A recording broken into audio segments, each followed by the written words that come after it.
आप सभी को नमस्कार। आज मैं आप सभी के समक्ष महाभारत का एक किस्सा लेकर आई हूँ कि भीष्म ने ऐसे कौन से चार घोर पाप किए थे जिनके कारण उन्हें बाणों की शैया मिली।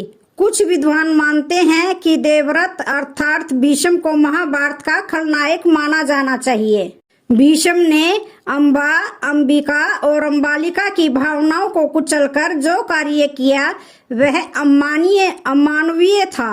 भीष्म ने ऐसे कई अपराध किए जो किसी भी तरह से धर्म द्वारा उचित नहीं थे। इसलिए कहा जाता है कि वे अधर्म के साथ होने के कारण आदर्श चरित्र नहीं हो सकते। भीष्म अपने पिछले जन्म में एक वसु थे और एक श्राप के चलते उन्हें इस जन्म में मनुष्य बनकर कष्ट झेलने थे। 8 वसु भाइयों में से एक ध्रुव नामक वसु ने एक बार वशिष्ठ ऋषि की कामधेनु का हरण कर लिया था। इससे क्रोधित होकर वशिष्ठ ऋषि ने ध्रुव से कहा कि ऐसा काम तो मनुष्य करते हैं, इसलिए तुम 8 वसु मनुष्य हो जाओ।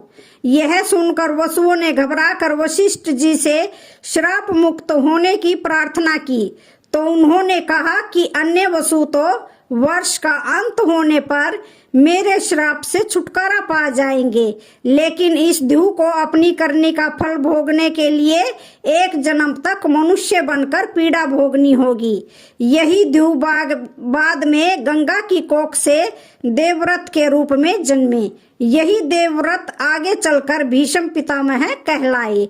एक बार भीष्म के पिता शांतनु सत्यवती के रूप और सौंदर्य से मुग्ध होकर उससे प्रेम करने लगे थे और वे उससे विवाह करना चाहते थे, लेकिन सत्यवती ने उनके समक्ष ऐसी शर्त रख दी थी जिसे कि वे पूर्ण नहीं कर सकते थे। इसके कारण वे दुखी और उदास रहते थे। जब भीष्म को इस कारण का पता चला तो उन्होंने सत्यवती की शर्त मानकर अपने पिता शांतनु का विवाह सत्यवती से करवा दिया था। सत्यवती के कारण ही भीष्म को आजीवन ब्रह्मचारी रहने की कसम खानी पड़ी थी। कसम खाने के बाद उन्होंने हस्तिनापुर की गद्दी पर कुरुवंश का शासन बरकरार रखने के लिए कई तरह के घोर पाप किए थे। पहला पाप, सत्यवती के कहने पर ही भीष्म ने काशी नरेश की 3 पुत्रियों अंबा, अंबालिका और अंबिका का अपहरण किया था। बाद में अंबा को छोड़कर सत्यवती के पुत्र विचित्र वीर्य से अंबालिका और अंबिका का विवाह करा दिया था।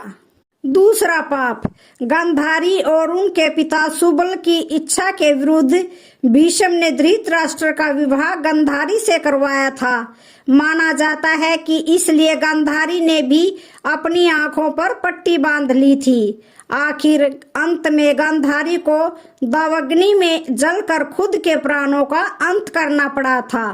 तीसरा पाप, भरी सभा में जब द्रौपदी को निर्वस्त्र किया जा रहा था तो भीष्म चुपचाप बैठे हुए थे।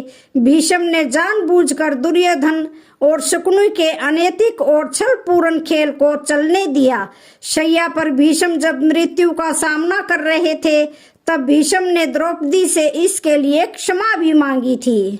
चौथा पाप, जब कौरवों की सेना जीत रही थी ऐसे में भीष्म ने ऐन वक्त पर पांडवों को अपनी मृत्यु का राज बताकर कौरवों के साथ धोखा किया था।